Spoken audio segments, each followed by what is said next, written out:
Welcome to Gold Shields. Join NYPD veterans Tom Smith and Dan Murphy. With over 50 years of combined experience chasing drug lords, dismantling cartels, and hunting terrorists.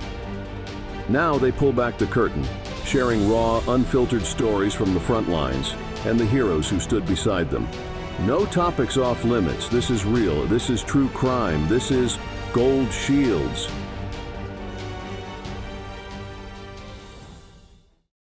Welcome back to Gold Shields. This is Dan Murphy along with my partner in crime, Tom Smith. How are you today, my brother? Dude, it's 70 degrees in New York right now, so it's a good thing. The freeze is over, I hope, so it's a really good day. I mean, I'm in a short sleeve T-shirt, so Yep. What's better than that? And the Yankees are doing okay, managing to connect with the ball every now and then. Yeah, here and there. 19 home runs in 3, 4, 5 games. Torpedo bats. That's Torpedo bats. That's the phrase of the year so far. Everybody's going to have them soon. But so we have an amazing guest today, and we're very honored to have on Gold Shields someone who I think is going to make you think and is going to educate and enlighten you on many things that are fascinating. And there's one thing we know as cops is that people are complex and their brains don't always work the way we think they should or would. And we have somebody on today who's an expert in that area. And Tom, tell us who we have. Yeah, you know what? We've done shows on Dahmer, on Bundy, on Joe and Gacy, all that. And everyone focuses on the actions that they perform, that they act. It's horrible. It's disgusting what they've done to human beings. But there's a whole nother side to that. And that's the psychological side and the brain side, which we've talked about so many times, and is absolutely fascinating to dig into some of these people's brains and find out whys and who's and how's and all that. And we have, I would say, one of the leading experts in the country on that. And we are so honored to have Dr. Joni Johnston on today. Joni, it is a pleasure to have you on, and welcome to Gold Shields. I am just thrilled to be here, and thank you for that incredibly flattering introduction. I feel like I've got a lot to live up to now. Well, you're head and shoulders above us in terms of knowledge about this topic. And so we always appreciate bringing people on who are experts. And you are truly an expert in forensic psychology, which is a fascinating field. Tell us, Joni, how did you get into that field?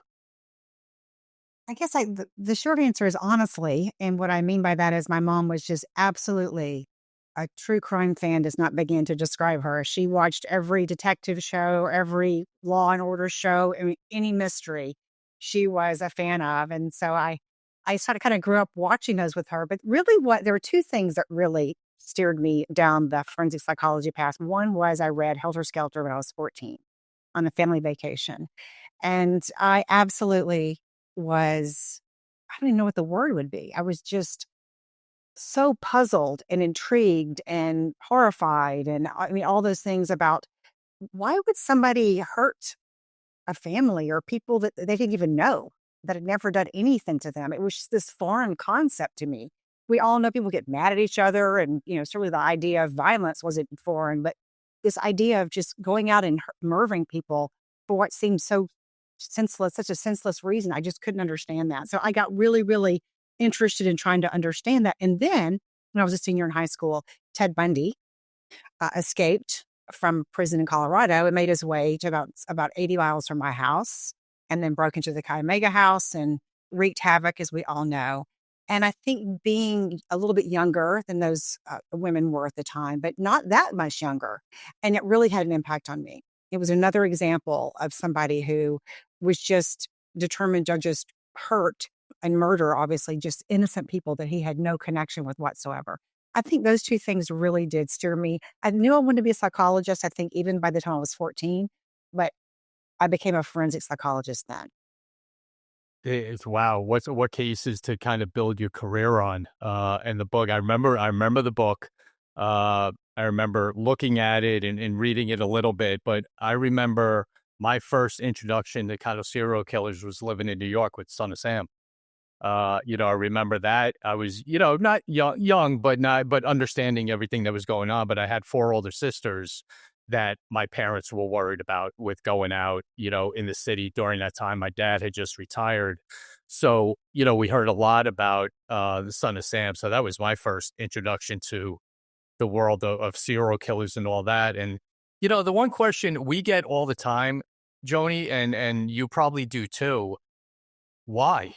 Like, where does someone just fall off the rails, or how does the psyche of these serial killers begin? Is it just a trigger, something happened in childhood? How does that all work? I think we could spend the next few years just talking about this. Yes. Let me ask you an easier question. What is life? What is life? Yeah, really.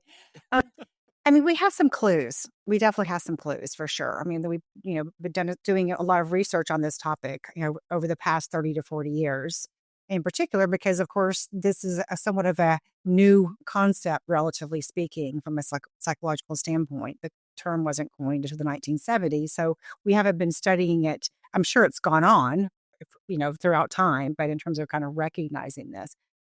So I think there's a couple of things to kind of tease out here. One being, when we talk about a serial killer, what kind of serial killer are we talking about? Because, as I know both of you know, because you talked about these topics, somebody who kills two or more people in separate occasions, they meet the criteria for serial killer. So you kind of go, well, there could be a lot of people. There are people who have killed, two or three spouses. We don't think of that person as a serial killer, but they are from a definition standpoint. I think what we're talking about, it sounds like, when we think about serial killer, most of us think about the Ted Bundys and the John Wayne Gacy's and the Dahmers and those guys. We're talking about sexually motivated serial killers for the most part, even though, of course, that's not, that's the ones that we think about. That's the ones that we see on TV for the most part, that people, I think, are the most intrigued. So I think when you start looking at, okay, what about these kinds of killers? What kind of creates these kinds of killers? It's our best guess, I guess, because everybody has their own story, even serial killers, is that there does seem to be some genetic predisposition, and not predispositioned to violence necessarily, or predisposition to serial killing, but predisposition in terms of lacking some things. So this lack of empathy, for example, this lack of emotion, lack of fear, oftentimes, this kind of almost like this underpinnings of psychopathy seems to be present in a significant, at least, subset of serial killers. So it's that kind of predisposition. You'll sometimes find criminality that kind of goes in that family, although not always. So you have this kind of, genetic predisposition. Then you have oftentimes, again, not always, there's no perfect, we can find perfect serial killers in terms of their background and the genetic makeup, but we can also find exceptions for all these things. But oftentimes you have trauma in childhood. You may have physical abuse. You may have sexual abuse. You may have witnessing domestic violence. You may have neglect. So you have this kind of, abusive or traumatic childhood. And then it seems as if you start seeing things start happening in adolescence, because when you're talking about a sexually motivated serial killer, it's oftentimes, they'll talk about starting to develop these fantasies, sexual fantasies that often get fused with violence in some way. We don't know exactly how, because people will talk about, well, they're exposed to violent pornography. Well, maybe, but oftentimes it's they've sought out violent pornography. They have this kind of natural interest in that. So there's this sexuality that gets derailed to some extent. You'll oftentimes see with serial killers, sexually motivated ones, they'll start out, peeping, going into looking in windows, then breaking in and stealing underwear, right? Things start escalating and they kind of go from there. So there's something that happens they develop these paraphilias, right? These deviant sexual interests that start happening.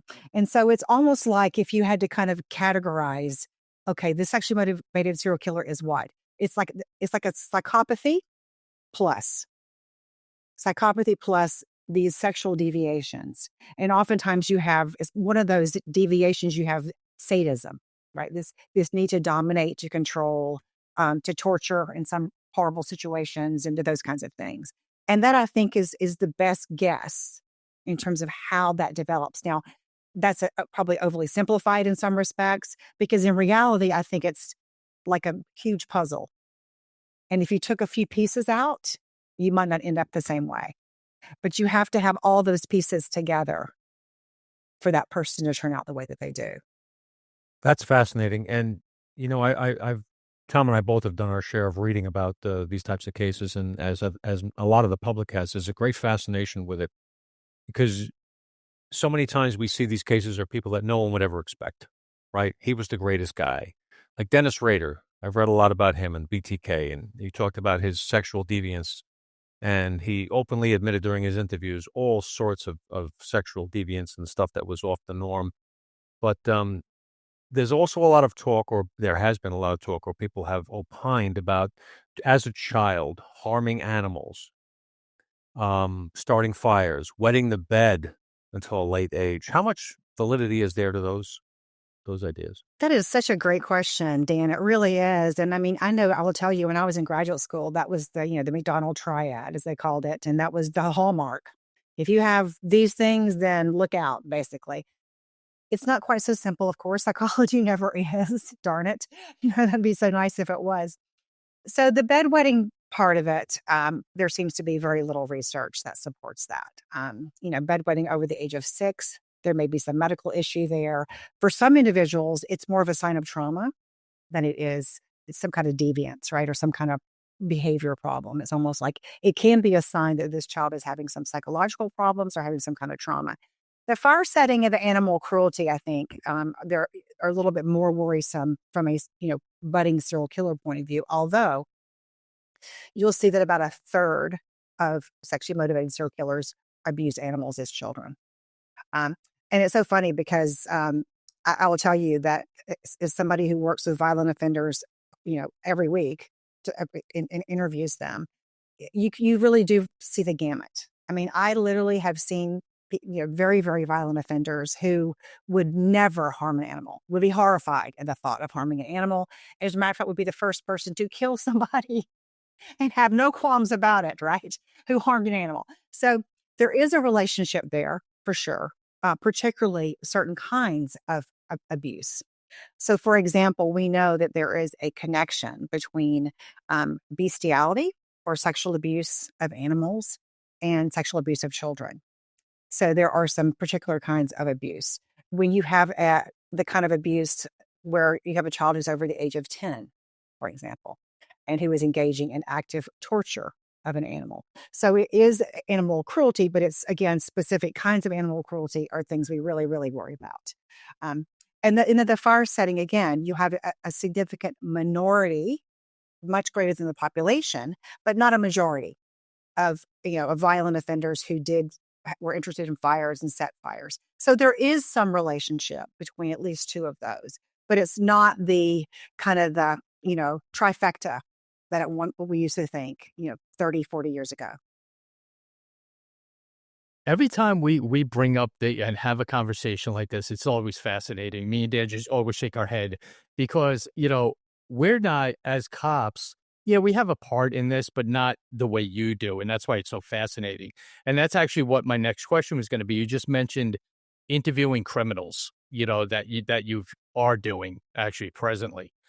What is something law enforcement, police officers on the street can learn from you about what you're learning from criminals?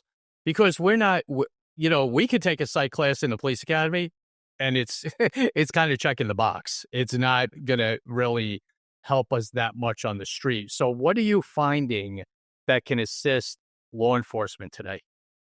Wow, I'm trying to think about, that's such a good question.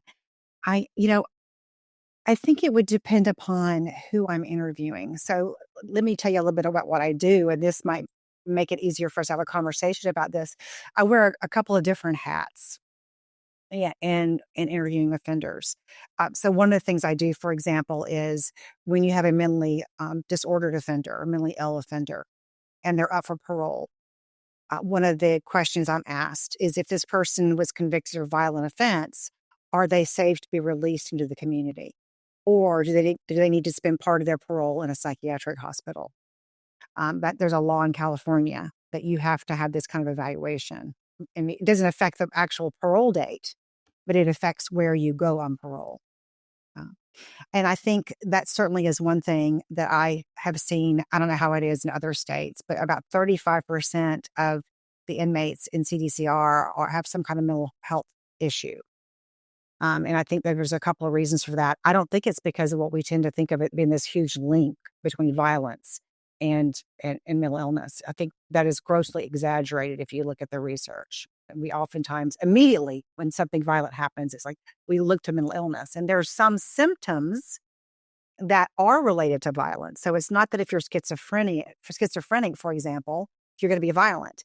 It's if you are hearing voices telling you, for example, that somebody's out to get you or hurt you or poisoning you or whatever, you're more likely to hurt somebody else than in self-defense, right? Or if you have these delusions, again, that somebody is poisoning your water, or there was a case relatively recently, it was horrible, where this man believed, was delusional and believed that his neighbor was essentially poisoning him. And he literally went over to his neighbor initially very nicely and said, please quit putting poison in my food. And of course, this guy's, like you can imagine, the reaction, right? And then he continued to go over there a few times. He called the police several times and said, my neighbor's doing these things to me.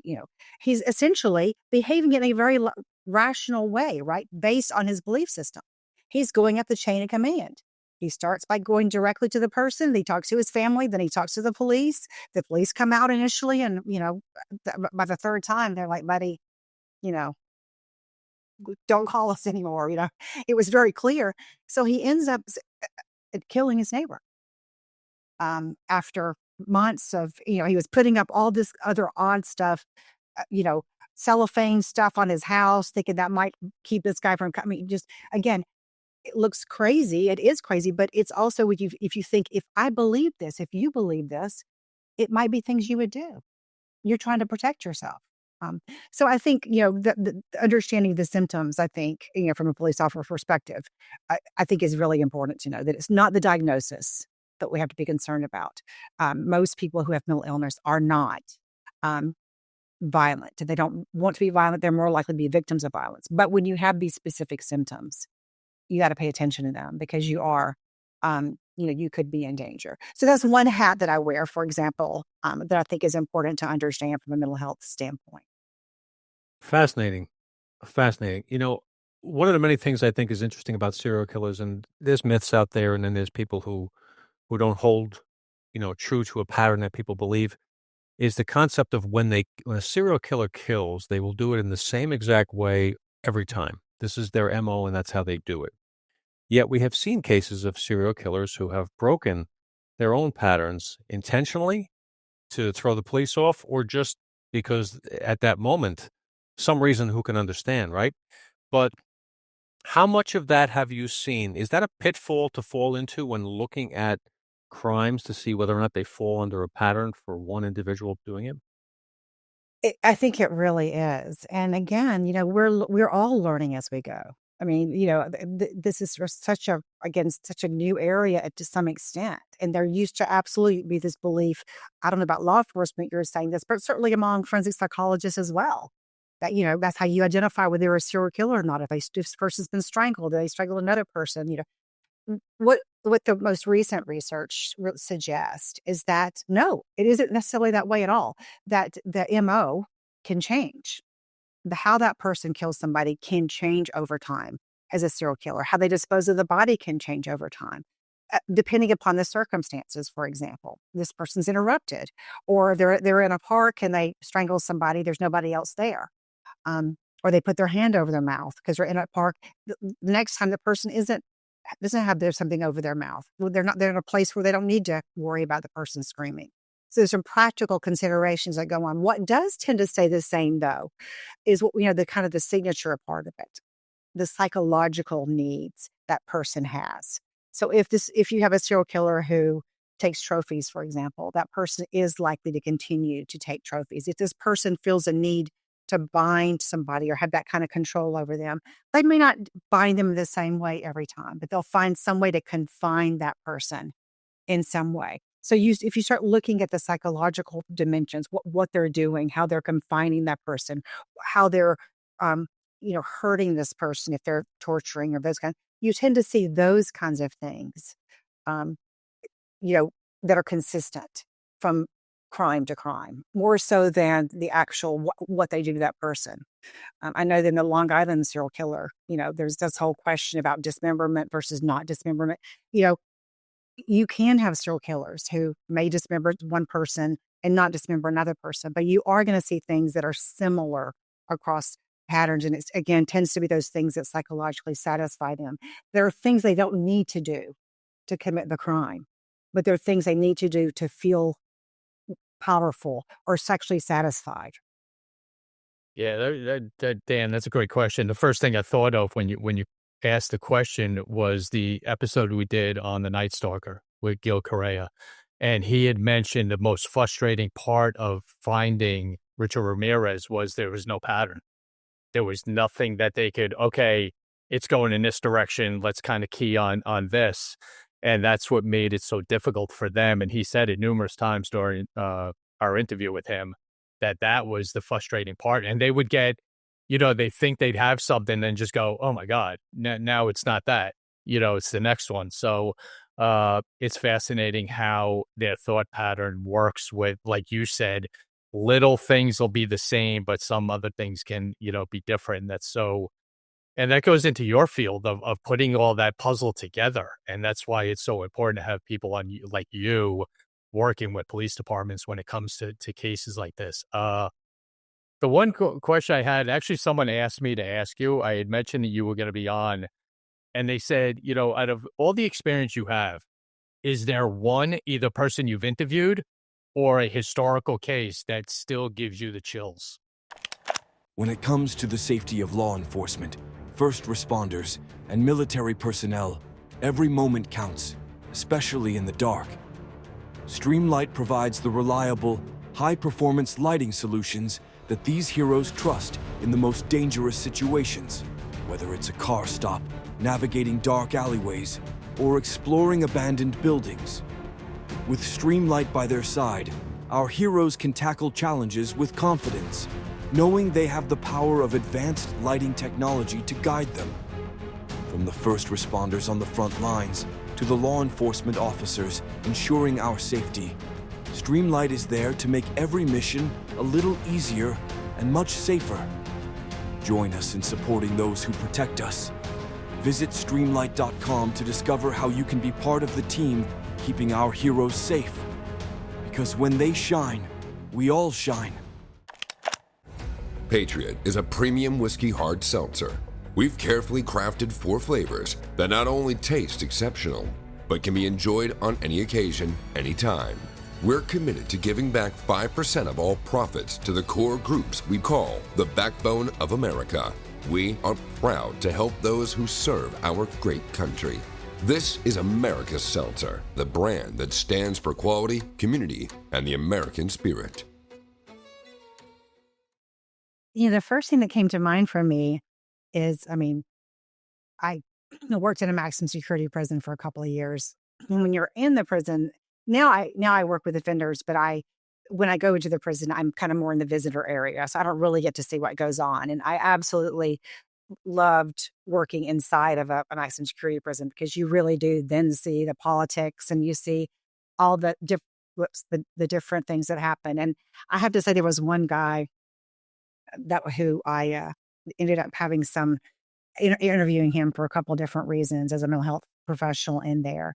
And this guy just absolutely, I could not figure out what it was. He just gave me the creeps. And that's just, there's no other way to put it. It was just, and they were just little things. So, and they probably won't mean anything to anybody who's listening. But so, for example, I never felt in any way in danger when I was working inside of the maximum security prison. There's obviously all kinds of security, but even more than that, most people inside of a prison, they see psychologists as helpers. If they're going to hurt somebody, it's not going to be a psychologist. Typically, it's going to be another inmate first, right? Of course, number one. Number two is going to be a custody officer that they're mad about or something. Number three might be a psychiatrist who's trying to make you take medicine that you don't want to take. So in general, psychologists have a pretty good reputation among inmates. This is somebody who can get me off the yard if I have a drug debt. I mean, this is some because I can say I'm suicidal and I have to go to the crisis unit. I mean, this is somebody who I really can talk to. I mean, there's all different ways. But they oftentimes, people don't remember names.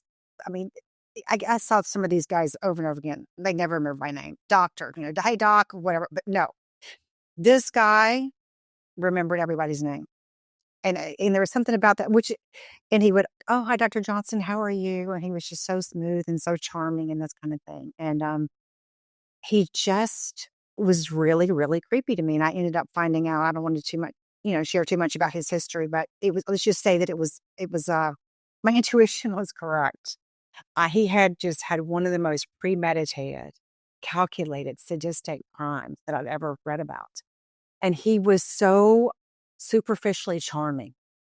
And to watch him maneuver and to see how he would pit inmates against each other and use the system to his benefit, he really was one of the most dangerous people. And he came from this incredibly affluent background and was very educated and was very intelligent, but he was so chilling to me.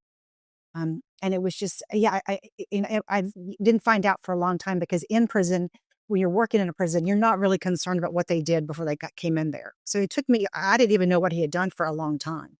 I just couldn't figure out what is it about this guy that is so off-putting for me. And then when I found out, I thought, okay. Yeah. If you talk to anybody, that's interesting. If you talk to anybody who's ever been a police detective and worked at it long enough and interviewed enough people and arrested enough people for serious crimes, you'll find that there's at least one person that they go, oh yeah, evil.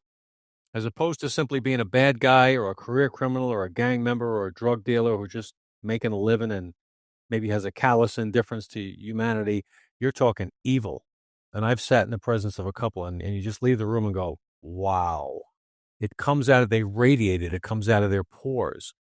And they're usually pretty intelligent and very manipulative, right? It's so interesting though. I mean, because, so do you get just the sense? Is it something that person does, or it's just more you've had this kind of baseline of interviewing all these people and something is just different? It's just an intuitive thing. My feeling about this person is that if I turned my back, they would stick a knife in me in a second without hesitation and probably be eating a sandwich while they were doing it. Yeah. That is exactly the feeling I got with this guy. And you're right there. I mean, it could be as simple as moving an arm, a head tilt, is something that will always, it's from just thousands like you, Joni, thousands of people you talk to, that you just get into a rhythm of reactions to questions or whatever it might be. And yeah, I think we've all had that day. We walked out of a room with, oof, all right, this one's special. What are we doing with this one? But it is an incredible field. And Joni, I want to, touch on something that might be on the everyday listener, our listeners, our followers and all that might have to deal with not just serial killers, that we're all always worried about, but the stalking thing that's going on in the country, with young people. And because of, I think social media has a lot to do with that. What's your feeling with that, or your experiences with that, with this stalking issue? I mean, it's a huge problem. I think it's just a huge problem. And, I think there needs to be a lot more education, certainly among teenagers, about this issue and understanding just how dangerous it can be. Because I do think, I like technology. I like social media. I'm a fan of the internet. So I'm not somebody who's like, oh, technology is going to be the doom of us, but it absolutely brings with it certain dangers. And I think it's so pervasive these days. And, there's this false sense of intimacy that develops with people who see each other on social media or on YouTube or whatever, and they don't know this person at all. And that's so scary. And I think, when you talk about young people in particular who are very vulnerable to those kinds of things, I think there needs to be a lot more education, I think, for all of us, for sure, but certainly for young people in terms of, taking precautions and being alert and trusting your gut. And, and then there's a whole issue, of course, so there's that part of stalking. And then there's just the use of stalking and intimate partner violence and domestic violence, which is also terrifying.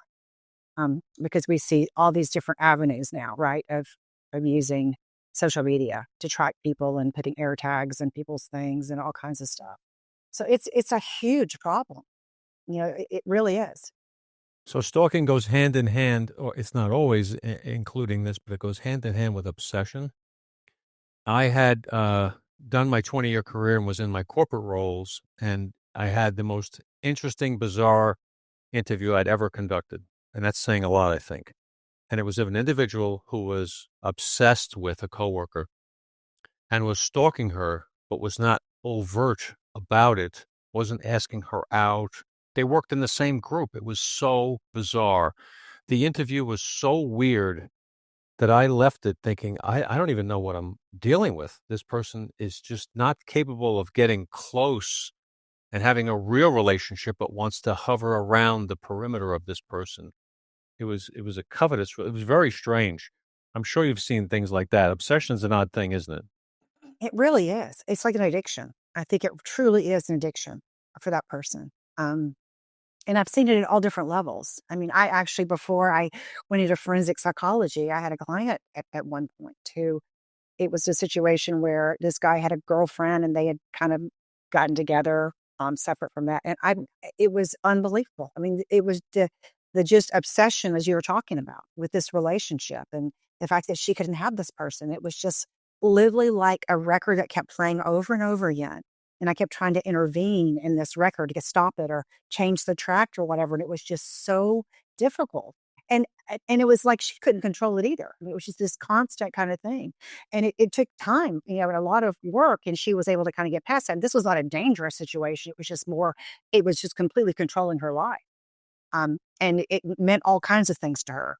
We finally were able to unpack some of this, that, for her, she had somewhat of a relationship with this person. And this rejection just symbolized all kinds of things for her. And that was part of that kind of, she couldn't let go of it. It was this, but when you talk about things like this, where you have somebody who doesn't even know this person or tangentially knows this person and just becomes obsessed with them. And it's funny that you say that, Dan, because I think that is something that mental health professionals need more training of, not just in terms of how to deal with it with their clients, but it's a risk factor for therapists in the mental health field. And I had a supervisor once who literally had to move because of a situation. And for her, it wasn't like an love obsessional kind of situation. It was a situation where she had testified in a custody evaluation, and she had testified in favor of the mother, and the father was absolutely, just bent on getting revenge for her testimony, her report. And it was absolutely terrifying. I mean, she had 2 little girls at the time, and it was so scary. And I think even it was pretty long ago. I'm not even sure that she was aware at the time how dangerous it really was. We know now what that can lead to. Incredible. Before we continue our great discussion with Dr. Joni Johnston, we're just going to take a quick break to acknowledge 2 of our very close groups who mean a lot to us on this show. One is Copline, copline.org, 1-800-267-5463. Our numbers, suicidal-wise, hurting ourselves, domestic issues are way too high.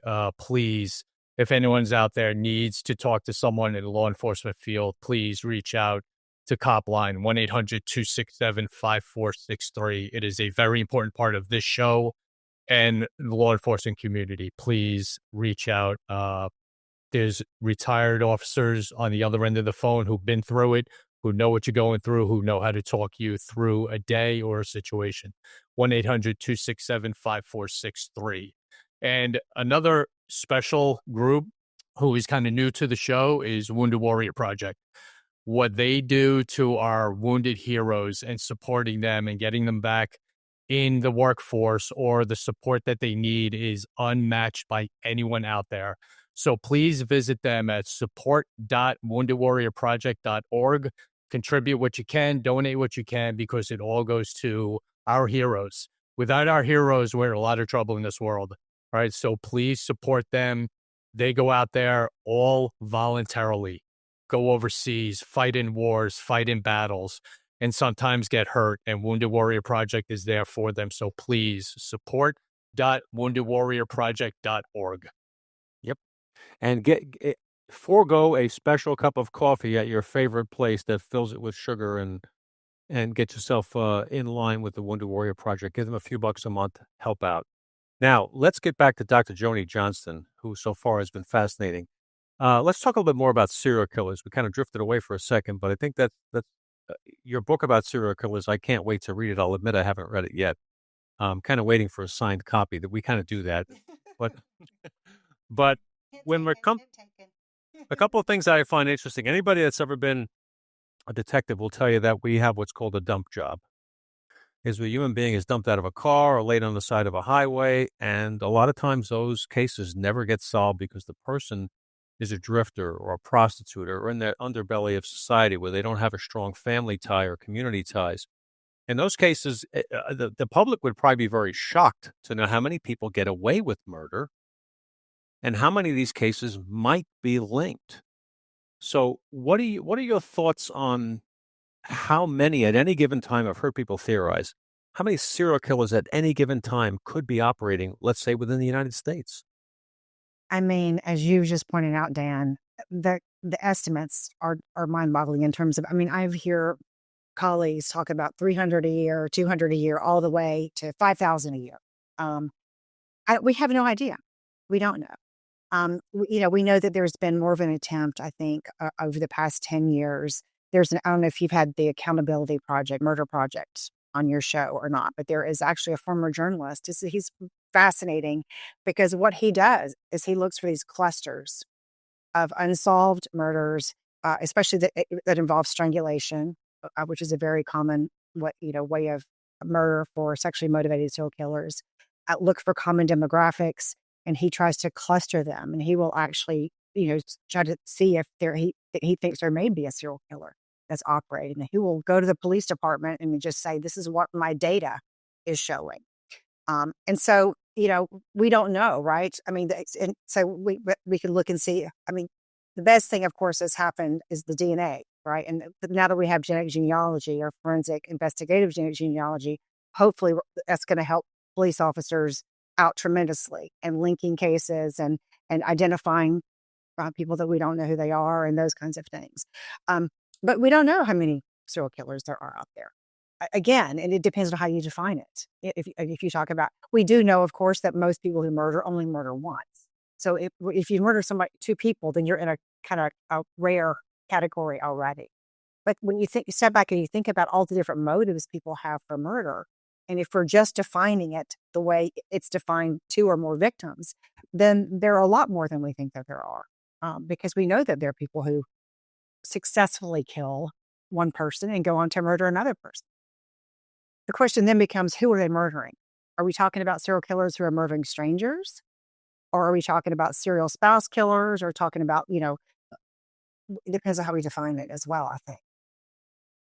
That's a great answer. I mean, it's great because we've been asked I've been asked just personally, when conversations come up at work or after a show, whatever, hey, there's no more serial killers. Like, who said that? You may not have the billboard ones, like they were in the past, but that's going on all the time. And I think you hit on the best thing that happened in law enforcement was DNA collection. That was groundbreaking, game changer, changed everything when it came to law enforcement and cold cases, especially going back and taking care of that. And it's just a field that is so needed, and thank God it came out the way it is now. And I think another thing that's going to be very helpful, you talked about the Accountability Project and data. Things like AI, the ability to draw connections between cases all over the country. There's one of my favorite cases I've read a lot about is the Zodiac case, the unsolved Zodiac killer, who is attributed with anywhere from 30-something way on up murders in California. And that was the late 60s and 70s. Now, this individual never identified. Many people have pointed fingers at people. But part of the problem, and there's a great movie about the Zodiac movie. I won't plug the movie except to say there's a great scene in it where they show a number of phone calls between the investigating detectives in the various agencies trying to coordinate information. And as they're on the phone, they're learning, oh, you had one too? What do you mean we had one too? Yeah, we have one down here. You better call this guy. They have one too. There was no way to put this information together. Individual agencies worked on islands, and this is what we know. And that's a serial killer's, dream. They move from one jurisdiction to another, and nobody ever puts it together. And we're still not where we need to be, are we? I think I can't even imagine the challenge it's been for law enforcement. I mean, I have a lot of sympathy in that respect because of not only the caseload that so many officers have carried, way more than they can handle oftentimes in terms of being overworked to begin with. And then you have these jurisdictional boundaries that perpetrators cross. And then you're right. How would you know? I mean, how do you keep up with all that? So I completely agree with you, Dan. I think AI can also be a huge benefit in terms of linking some of those cases and detecting these commonalities and similarities earlier and more systematically. Yeah, no doubt.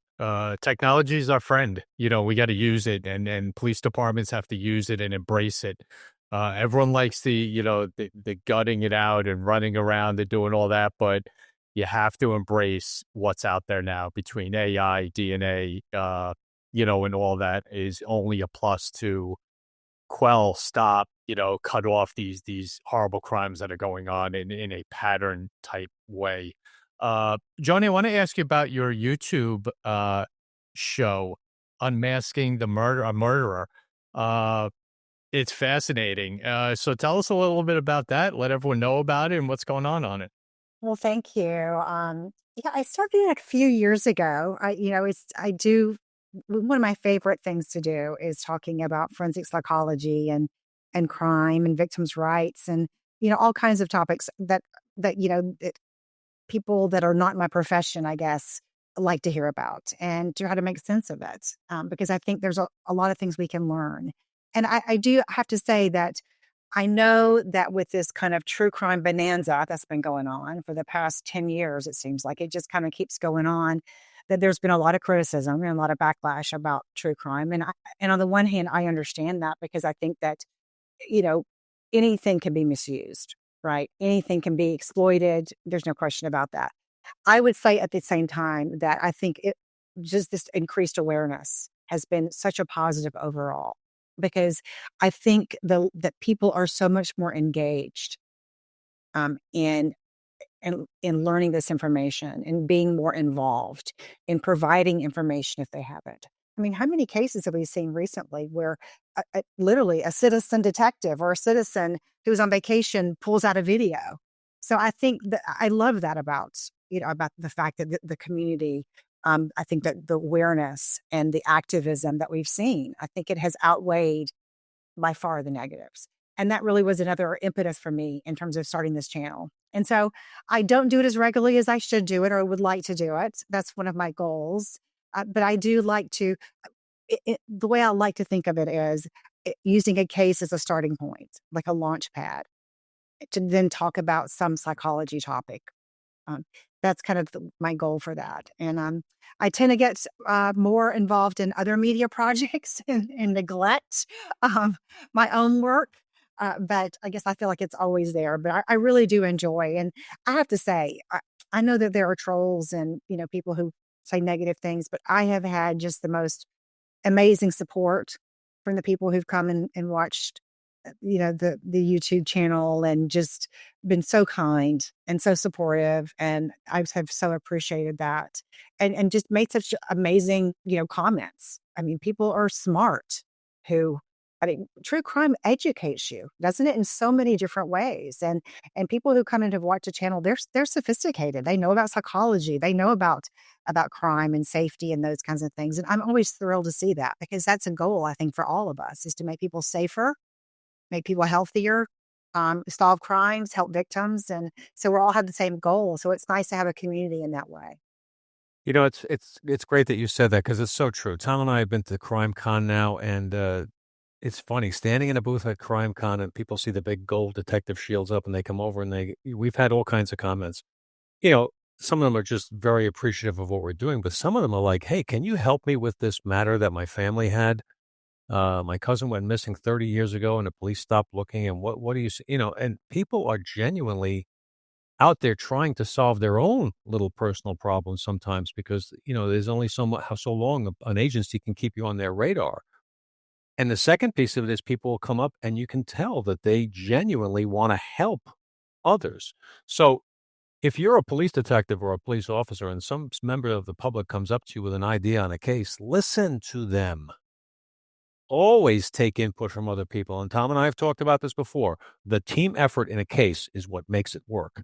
Different insights, different input, different ways of looking at things. And so that old school way of it's my case, I got it, don't worry about it. That's not the way anymore. People are much more well aware of police procedure, of the terminology involved in homicide, of autopsies and causes of death and manners of death. People are much more educated about this, and that's a good thing. Have you ever wished you could go back in time and see the events that shape the true crime cases that fascinate you? With newspapers.com, it's like having a time machine to the past. Dive into more than 1 billion newspaper pages from 1690 to 2025 and relive the headlines that shocked entire towns. Explore newspapers from the US, UK, Canada, Australia, and beyond with a simple search. Read the breaking news as it happened, crime scene reports, witness testimonies, and courtroom drama. Explore forgotten clues and see how the media shaped the narrative of infamous cases.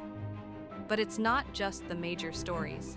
Newspapers.com lets you dig into local mysteries, missing persons reports, and the small-town scandals that history forgot. It's the closest you can get to being there when it all unfolded. So, if you're ready to dig deeper into the crimes that keep you up at night, start your journey today at newspapers.com. Use the code GOLDSHIELDS for an exclusive 20% discount on your subscription. Looking for powerful defense without the mess? Meet Impact, a revolutionary line of chemical irritants designed for law enforcement, military, and personal protection. With no blowback, no cross-contamination, and easy cleanup, Carry Impact delivers unmatched stopping power without the hassle. Whether you're in the field or on the street, safety should never be compromised. Protect yourself with the next generation of defense. Carry Impact. Stopping power redefined. I love the fact that you say that. One of the things that I've been involved with in the past 5 or 6 years, I got into it in a very kind of odd way, but is working with families whose loved one, their death was ruled a suicide, and they believe that it was a murder. So this idea of a staged suicide, and have done quite a lot of research on that. And of course, most of the time when somebody's death is ruled a suicide, it probably is a suicide. There's no question about that. More people commit suicide than die by murder. And yet I have collected probably 120 cases at this point of murders that were staged as suicides. And these are cases that have been have been prosecuted and convicted. So they're not, we think it was, we found the murderer's now behind bars and those kinds of things. And I bring this up because of what you just said, Dan. And that is, I think that I've seen a shift in law enforcement in terms of when families are unhappy with a ruling. It's not always just the grieving process. So it can be the grieving process. Grieving a suicide is horrible. It's complicated. It's messy. It has all extra things on it that make it so hard for families. It doesn't mean it's murder either, right? So it's might not be grief. Maybe sometimes I think it's the way the investigation was handled. And it's the lack of transparency and explanation about how this decision was arrived at. And I do think that I've seen a really positive shift in awareness among law enforcement, I think, who realize that if you're transparent with this family about why this was ruled a suicide, most of the time, not all the time, you're going to have a few families that this is the way they're handling their grief. But more often than not, it's that lack of transparency that's causing that problem. If it's on a murder. And I think, I think those kinds of things are listening to families, or being open and listening to families. I know it probably feels like with the time pressure, it's a pain in the butt, basically at times. I think it makes your job easier in the long run. Yeah, you just hit it on the head. We've had so many cases that there's no transparency, and it happens more often than you would think and I think it goes towards what Dan said with, well, it's my case. I don't need any help. I got this, which is asinine to do these days, because I've said this so many times on our show, on other shows, that the police can't be everywhere, but the public can be everywhere, and you need get it out. Here's what we got: posters, videos. Here's all this, the last place seen, all that, because there's a lot of smart people out there who may not have gone to a police academy, who may not take an investigation course, but know these little integral things about people or cases or evidence or whatever, and they can help. And listen, Dan and I had a saying in the Bronx, when we worked there: just get the bad guy. Don't care how you do it. Who cares who did it? Just get them. And that's what everyone's attitude needs to be. I completely agree with you. And I just love that you're saying that. And that's the message that the both of you are carrying out there, because I think it's going to do a lot of good. So you've got your YouTube channel, which you, by your own admission, must give more time to. Yes. Yes. You've got your prolific writing schedule and books that you have put out already. Tell us about the serial killer book. I loved writing the serial killer book. I have to say, it's one of my favorite projects ever. And for a couple of reasons. The main one is that all the questions that I answer in this book came from my readers of my Psychology Today blog. So I've been writing this blog for Psychology Today called The Human Equation since 2007. And so over time, it's about law and crime and psychology. And so over time, our readers would write in and ask questions, often about serial killers, because that is something that a lot of people are interested in. And so over COVID, I thought, I'm going to just sit down and review all these questions that I've gotten, over the past, 10, 15 years. And I'm going to make sure I know the answer to them. And so I knew the answer to a lot of them, but some of them I didn't. And I also kind of branched out. And one of the things that's very interesting to me personally is this idea of who is invisible in our society. In other words, the victims, the serial killers, when they go after vulnerable groups, right? Whether it's sex workers or somebody who has a drug problem, somebody who's homeless. And what I found in some of my research is that can differ from country to country. So in Pakistan, for example, there was a serial killer who murdered 100 children. And it was like he murdered dozens of children before anybody noticed that these children were going missing. And you kind of go, what? Like, what are you talking about? Like, children are missing? And it's like, well, it's because, this was a very, very high poverty area. These street children, because of their living circumstances, there's crime, oftentimes petty theft associated with survival and those kinds of things. And so there was this kind of cultural dynamic where some people saw them almost like rats. They would call them that sometimes because there was because it was poverty and because these are children trying to survive and they're on their own. And so they are engaging in kind of petty crime and things like that. And so nobody was caring about these children. Nobody was looking for these children. This man was literally just, one after the other. And so that really got me thinking about, what does it mean? What does it say about a culture? Are serial killers, a kind of an extreme manifestation sometimes of the disdain or the invisibility that we as a culture assign to certain groups. And so that was one of the things that I was able to do in research as I was writing this book, is to address some topics, I guess, that were personally interesting and make some discoveries about that. So that is kind of how that book came about. And it was such a fun project. I definitely want to do another one. I don't know when I'll do it, but it was just so much so interesting and fun to do. Yeah, write another book in your spare time. Yeah. People can't wait on vacation. People pick up a sport. No, just write another book. I do love to write, though. I have to say, Tom, that is one thing that I can sometimes make time for. Even if I don't have time, I do like to write. Well, as you're signing the book that you're going to send to me, the autograph, you can put down, "Dear Dan, to the greatest detective anyone has ever seen anywhere and the greatest podcast host, I am always your fan." I'm just kidding. Dan, this is a first. I had people ask for an autographed copy, but I don't think I've ever had anybody say, "Here's what I want you to Here's what I want you to write." Yeah. Well, I've probably already written my epitaph someplace, too. I have that ready, too. Yeah. I have to follow that now with you just with saying something. Yeah, good luck. Good luck. Joni, listen, you're a pro, and to have the opportunity to pick your brain and to have you on the show was an absolute privilege. It's an honor to have you here because you're so renowned and you're so good at doing what you do. And please continue to do it because all you're doing is educating the public, law enforcement, investigators, anyone who is going to run across these cases. That's what you're doing. And please don't stop. And you're awesome.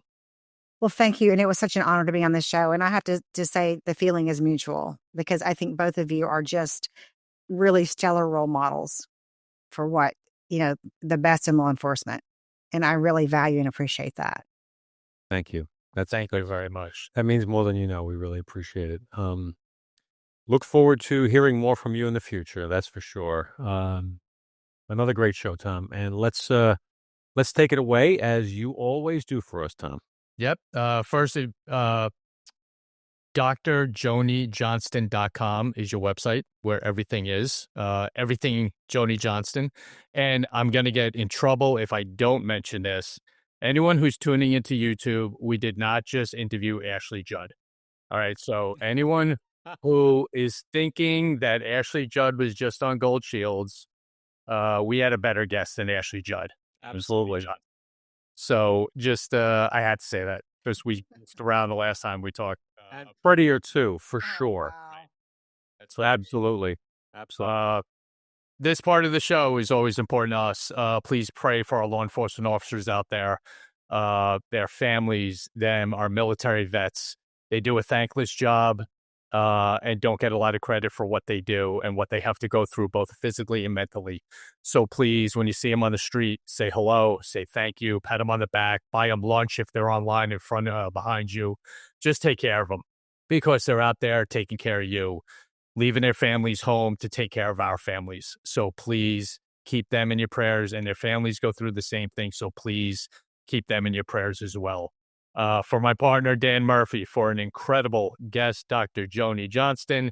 This is Tom Smith for Gold Shields. Everyone stay safe and stay tuned. Don't go anywhere for Overtime coming up in a minute.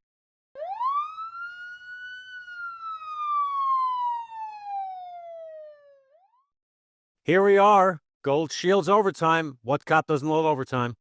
We all do. Yeah, it's how we live. That's right.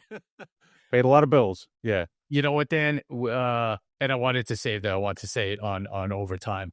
It's amazing talking to someone like Joni Johnston because it blows my mind that someone is that smart. It blows my mind that you can have that much thought and education and smarts when dealing with such a complex thing. Not simple. Digging into someone's brain ain't easy. And she just has this knack of it, like it's breathing. It's nothing to her. Yeah, she's done it so many times. We talked about as detectives, you have to learn a lot of psychology because you need people, you need to understand their needs, how to get them to talk with you, how to get them to admit the things that they've done. And there's psychological barriers in the way. And how do you do that, right? But she is far deeper than anything we've ever done. She's somebody who will understand a person at an innate level from birth, what brought them to this situation, what were the trigger points, what were the moments that defined where they were going to go, and being able to sit down and talk to somebody and unpack all that and then translate it into something for the court or for the general public or the psychiatric community, psychological community to understand. She's very whip smart, very interesting, very well spoken, and you're right, she's an absolute doppelganger for Ashley Judd, only better looking. Yeah, I know. It's her smile. The smile does it. The smile is everything, and it's that I had to say that. Don't so obvious. But it's again when you're talking to someone like her, and you bring up serial killers, which everyone is intrigued by and everyone talks about all the time. I mean, we're at CrimeCon, and that's 85% of CrimeCon, and it's not as simple as, he's a kook and he's just killing people. There's so much more to it. And when you start to break it down with someone like Joni and hear it, it makes it even that much more interesting. And, you know, in certain ways, being able to identify the actions, behaviors, or characteristics of somebody who may be on their way to becoming one. Or even as detective, if you're sitting down with somebody and you've arrested them for a serious crime or a sexual motivated crime or a homicide, you might not know that that person has done 25 others unless you have a deep understanding of what is often there in a person who does those sorts of things. And she's the type of person that's making it her life's work for people to understand that phenomena better. Right. And people like her, and I'll just use her as an example, she should be in every criminal investigation course, in police academies, in, training sessions, whatever it might be. Because like you said, it could be the smallest little thing that comes out in an interview or talking to someone on the street or a car stop that just, hold on a minute, this is not right. Now, we got it there, the whole sixth sense thing. But what better tool to have than have another level of that on a psychological level of looking at someone and seeing what might be behind, their eyes. Human behaviors, the motivations for them, and the lives that people have lived that can bring them to those behaviors. You spend a lot of time in police academy and learning a lot of things about writing summonses and social science and all this other stuff that, yes, there's a place for it, but understanding people at that deep level, there's nothing more important for it than doing successful police work, especially detective work. It's absolutely necessary, and I see that. I hope policing is going in that direction. Right. But look how outdated me and you are. We got promoted to detective. We never had any of this. It was, all right, here's a different shield. Go do this. That was basically it. But how great would it be to have someone like her just embedded in, let's just say, the NYPD? And the NYPD has their psychologists. I get it. But I think they need to be out there more, just educating and teaching and letting, cops on the street understand what's going on behind criminal activity and criminals. And reviewing cases even. You get open homicides or even just watching interviews with people's interrogations of subjects just for a review and kind of this is what I'm seeing, or this is what I'm thinking. You should be looking for this also, there's endless possibilities for a more extensive use of training in the area of forensic psychology within policing. And I think there's women like Joni are going to help us get there. No doubt about it. And it was a pleasure. Getting her ain't easy because she's so busy and so renowned and you go on YouTube. She's on every other podcast you can think of, because she's so well known and it was an honor, to get her and have her on. That was a great discussion with her. I enjoyed it. I'm sure our audience did as well. And we love this little OT thing. We get a chance to debrief amongst ourselves and talk about it. But I enjoyed the heck out of talking to her and listening to her, and I hope you guys did as well. Absolutely. Yeah, so we'll wrap it up for today. We'll be back with our next amazing guest, and we are on a roll, brother, are we not? We're on a roll. Things are very good. We're enjoying this, and we hope you are. That's the bottom line. And continue to check us out. TheGoldShieldShow.com is our website, and YouTube.com/@GoldShields. Every week, new episode, new stories like this. And of course, every audio channel, Instagram, Facebook, the whole 9 yards. So continue to support us because we understand you're out there and we thank you very much. Couldn't do this without you. Thanks. All the best. God bless everyone. We'll see you soon.